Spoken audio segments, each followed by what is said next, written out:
अब्बासी साहब, पहले तो आपसे पूछूंगी और पूछना भी चाहती हूं कि आधी रात को सपने आ रहे हैं कि राफेल आ गया, राफेल आ गया। आधी रात को उठकर प्रेस कॉन्फ्रेंस करने पड़ रहे हैं आपके आईएनबी मिनिस्टर को।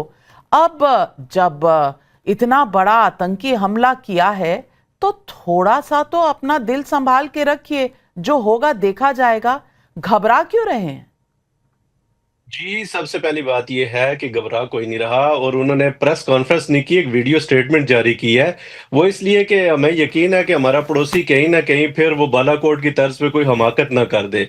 और पिछली मर्तबा तो हमने चाय-शाय पिला के बड़े बाइज़्ज़त तरीके से रुखसत किया था, फिर दरमियान में कुछ मुल्क डाल लिए गए थे, तो इस मर्तबा हम रुखसत नहीं करेंगे। इसलिए एडवांस में एक वार्निंग थी, समझाने की कोशिश थी कि ऐसी कोई बेवकूफ़ाना हरकत ना करना, क्योंकि न्यूयॉर्क टाइम ने तो आपकी पूरी स्टोरी शाया कर दी है कि 50% आर्मी के पास असला ही नहीं है और जो 50% आर्मी है उसके पास बोगस असला है। तो हमें तो आपके ऊपर यकीन है और हम बड़े अरसे से वेट भी कर रहे हैं आप आएँ। ये जस्ट एक उनकी तरफ से एक चेतावनी थी और आपको एक बात बताना चाह रहे थे कि फिर आप कोई हमाकत ना कर दें, फिर कोई आप गलत स्टेप ना ले लें, ये बताना था। बाकी टेंशन परेशानी कोई भी नहीं है।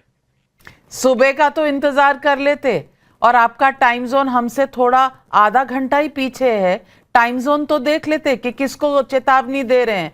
हमें बता रहे हैं, हमारे देश में तो सब सो रहे थे, तो ये किसको बताया जा रहा था? गौरव आर्या जी, आज शायद अब्बासी साहब को थोड़ा सा आपको एक्सप्लेन करना पड़ेगा। अब्बासी साहब से ये पूछ लीजिए कि जिस न्यूयॉर्क टाइम्स के आर्टिकल का हवाला दे रहे हैं उसकी हेडलाइन क्या है, पूछिए इनसे पहले, फिर मैं बात करता हूं इनसे आगे। अब्बासी साहब जवाब दीजिए। जी, हेडलाइन क्या है आप कोट करें, आप पढ़ लीजिए उसकी, आप पढ़ नहीं लीजिए। नहीं सर, एक मैं आपको बताता हूँ, ये सब ना आपको एसपीआर चूरन खिलाता है। आप वो आर्टिकल दोबारा पढ़िए, पहली चीज, ठीक है? आप पहले पढ़िए आईएसपीआर वाले, जो आपके अताउल्ला तारर साहब का एक ट्वीट है, उस पर भी मैंने आज जवाब दिया था। रैंडम। अब आप सोचिए नाविका, थोड़ी सी बात सोचिए। अगर भारतीय एजेंसी रॉ पाकिस्तानियों को फंड कर रही है तो क्या उनके बैंक में पैसे डालेगी? आप खुद सोचिए। अगर मैं किसी को घूस दे रहा हूं, मैं किसी को ब्राइब कर रहा हूं, तो क्या मैं टीडीएस काट के उससे पहले इनवॉइस लूंगा, टीडीएस काट के उसके बैंक में जमा करूंगा पैसे? अब ये कहते हैं कि ऐसा हुआ है। अरे भाई, अगर भारत कुछ कर रहा है, कोई भी मुल्क हो, पाकिस्तान भी करे या कोई भी मुल्क करे दुनिया में, चाइना करे, अमेरिका करे, कोई ऐसे क्या टीडीएस काट के बैंक का वो स्क्रीनशॉट्स भेज रहे हैं कि देखो इतना पैसा रिसीव हुआ, इतना पैसा।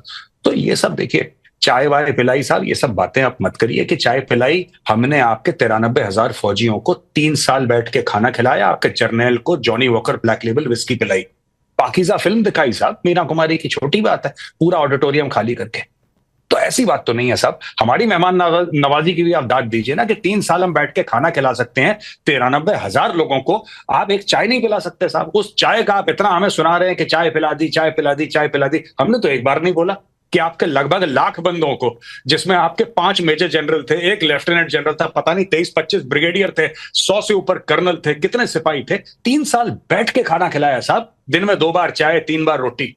हमने तो आज तक नहीं बोला। खैर, बड़े और छोटे मुल्कों में यही फर्क होता है। अब मैं, जो नाविका ने सवाल पूछा, मैं उसका जवाब देना चाहता हूं। देखिए साहब, ऐसी बात है, यह कहना कि रात के 2 बजे उन्होंने स्टेटमेंट दिया, पहली बात, यह बड़ी अजीब सी बात है कि रात के 2 बजे उन्होंने स्टेटमेंट दिया। बात यह है कि ये जो लोग धमकी दे रहे हैं कि हिंदुओं को मार देंगे और ये हो जाएगा, वो हो जाएगा, लकड़ी नहीं मिलेगी, ये सब कौन है? ये पॉलिटिशियंस हैं इनके, ये इनके सियासतदान हैं। इनका फौजी सरबराह कहां पे है? असली बात तो उसको करनी चाहिए ना सामने, क्योंकि पावर जिसके पास है, हमारे यहां पॉलिटिशियंस के पास पावर है, पॉलिटिशियंस बोलते हैं, वहां पे आर्मी के पास पावर है, आर्मी बोलती नहीं है। और ये जो साहब कह रहे हैं, वो जो मैडम कह रही थी इनके पार्लियामेंट में बैठ के कि हम लोग वहां पे राम मंदिर को तोड़ के वहां पे ईंट लगाएंगे बाबरी मस्जिद की, आपको पता है कहां पे राम मंदिर? आपको पता है? राम मंदिर उत्तर प्रदेश में है। उत्तर प्रदेश में बच्चा पैदा होता है, मां के पेट से हाथ में कट्टा लेके पैदा होता है। क्या बात कर रहे हैं साहब? आप यूपी में आ जाएंगे और यूपी वालों को धमकी देंगे आप? हमारा काम है धमकी देना दुनिया को, हम धमकियां देते हैं, धमकियां लेते नहीं है साहब। यूपी है, पूछिए जो यहां से मुहाजिर गए उनसे पूछिए उत्तर प्रदेश किस बला का नाम है। तो साहब ये सब मत बोलिए हमें कि चाय पिलाई थी, कॉफी पिलाई थी। हमने तो कभी आपको ये एहसान नहीं जताया कि हमने 93,000 लोगों को हमने खाना खिलाया था, 3 साल खाना खिलाया था, 3 साल। हमने एक बार भी जिक्र नहीं करा। खानदानी लोग हैं साहब, एक बड़प्पन है, एक शान है, छोटी छोटी बातों के बारे में हम बात नहीं करते। आगे दूसरा सवाल पूछिए जनाब मुझसे, मैं तैयार हूं। सवाल ये है, और गौरव आर्या, सवाल ये पूछना चाह रही हूं कि क्या उल्टी गिनती शुरू हो गई है? क्योंकि पाकिस्तान जिस तरह से थरथरा रहा है, मुझे लगता है सीज फायर वायलेशंस हो रही हैं, बयान जिस तरह से आ रहे हैं, रातों को नींद नहीं आ रही, ये उल्टी गिनती शुरू हो गई ना? कयामत की रात आज है कि नहीं? नहीं, बिल्कुल इनको उल्टी गिनती शुरू हो गई। और ये जो रिपोर्ट क्लेम कर रहे हैं, उन्होंने ये नहीं बोला था।